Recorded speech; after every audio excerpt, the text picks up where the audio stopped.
लोकतंत्र में गुंडागर्दी, लोकतंत्र में गुंडागर्दी नहीं चलेगी। तब से ये देश बना और इस देश ने बड़े उतार चढ़ाव देखे। इस लोकतंत्र में वोट इसकी ताकत है और अनेक विचारधाराओं के द्वंद्व और संघर्ष से ये देश का लोकतंत्र अक्षुण है। टीएमसी के गुंडों का नंगा नाच। इतिहास गवाह है कि देश की जागरूक जनता ने अनेक अवसरों पर अनेक फैसले किए हैं, सत्ताएं बदली भी हैं और सत्ताएं भी लोकतंत्र की मर्यादा के हिसाब से चलती रही हैं। कभी जनादेश मिला, कभी जनादेश से बाहर। तेरा खूनी खेला, तेरा खूनी खेला।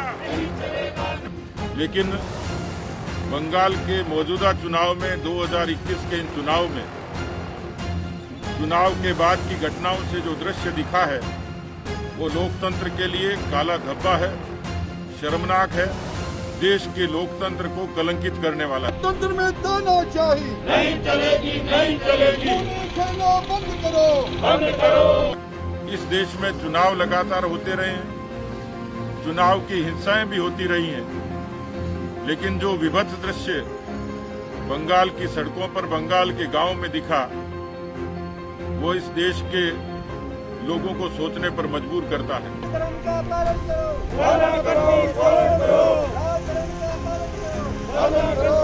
अभी भी 5 प्रदेशों के चुनाव हुए, बहुत सारे राजनीतिक दलों के कार्यकर्ताओं की बड़ी संख्या इसमें संलग्न होती है।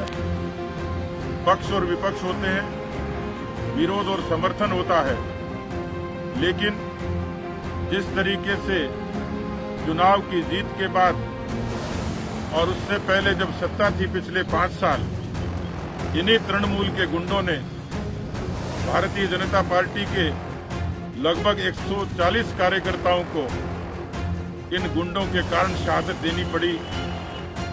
अबलाओं की और माताओं और बहनों की इज्जत पर हाथ डाला गया, गरीबों की झोपड़ियां और घर जला दिए गए। देखिए, घमंड तो रावण का भी टूटा है और हिटलर का भी सर्वनाश हुआ है।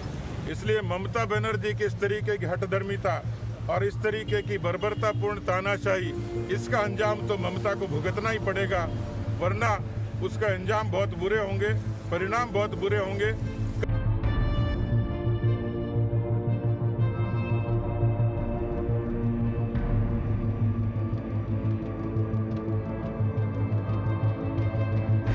कब तक भारतीय जनता पार्टी का कार्यकर्ता इस तरीके की बर्बरता का शिकार होगा? इसलिए देश जवाब मांगता है और जो लोग मौन हैं उनसे जवाब मांगता है कि आपका लोकतंत्र अब कहाँ गया, जब आप छोटी छोटी बातों पर ट्विटर पे जिंदा हो जाते हो, पार्ट टाइम पॉलिटिक्स करते हो, पाखंड और दिखावा करते हो। ये शर्मनाक है कि जिस तरीके से बाकी दलों ने एक भेद किया लोकतंत्र में, उनको आगे आना चाहिए था, बोलना चाहिए था। मुझे लगता है कि लोकतंत्र में न तो कोई बात दबाई जाती है और जब वो बात सड़कों पर मुखर होती है तो उसके बड़े दूरगामी परिणाम होते हैं। इसके लिए मैं देश के सारे लोकतांत्रिक पार्टी, चाहे वो किसी भी नाम से जानी जाती हो, उन सबको भी आह्वान करना चाहता हूँ, उनसे निवेदन करना चाहता हूँ, अगर इस देश के लोकतंत्र को, जो सबसे दुनिया का बड़ा लोकतंत्र है, इसके सम्मान को रक्षा करना चाहते हैं, तो सबको मुखरित होकर टीएमसी की गुंडागिर्दी के खिलाफ आवाज़ उठानी चाहिए। ये सवाल केवल किसी एक पार्टी का नहीं है, ये देश के लोकतंत्र की मर्यादाओं का है, जिसको जिस ढंग से तृणमूल ने नष्ट किया है गुंडागिर्दी के माध्यम से, उसके खिलाफ आवाज़ बुलंद करनी चाहिए। और मेरी देश के नागरिकों से भी निवेदन है कि इस आवाज़ को पहचानने की कोशिश करें। अगर देश में इसी प्रकार की शक्तियाँ लोकतंत्र को समाप्त करने का प्रयास करेगी तो समय के पहले हम सब लोगों को इसके संघर्ष के लिए तैयार रहना चाहिए। तो हार सिक्के के 2 पहलू हैं। इस 72 वर्ष की आज़ादी में कई सरकारें बनी और कई सरकारें बिगड़ी, पर जीत के बाद, जीत के उन्माद में पश्चिमी बंगाल में जो दृश्य देखा गया, देश के बंटवारे के समय में जिस प्रकार का हिंसक वातावरण बना था, उसी प्रकार का उन्माद आज पश्चिमी बंगाल की सड़कों पर है। ये लोकतंत्र के मुंह पर करारा तमाचा है। वो सभी राजनीतिक दल जो लोकतंत्र में विश्वास रखते हैं, इस गुंडागर्दी के विरुद्ध में और दल विशेष के लोगों को निशाना बनाकर उनकी हत्याएं करना, घर जलाना, इनके विरुद्ध में अपनी आवाज़ को मुखर करना चाहिए। अगर इसी प्रकार सत्ता में आए हुए लोग राज धर्म के बजाय गुंडा धर्म की पालना करेंगे तो लोकतंत्र बचेगा नहीं।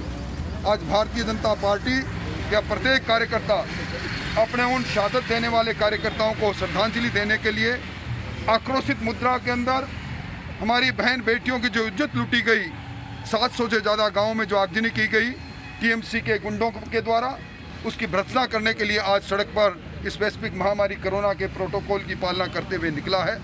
और निश्चित तौर पर यह जो हमारा सांकेतिक विरोध है, ये प्रजातंत्र के मापदंड और मानदंडों को बचाने का विरोध है।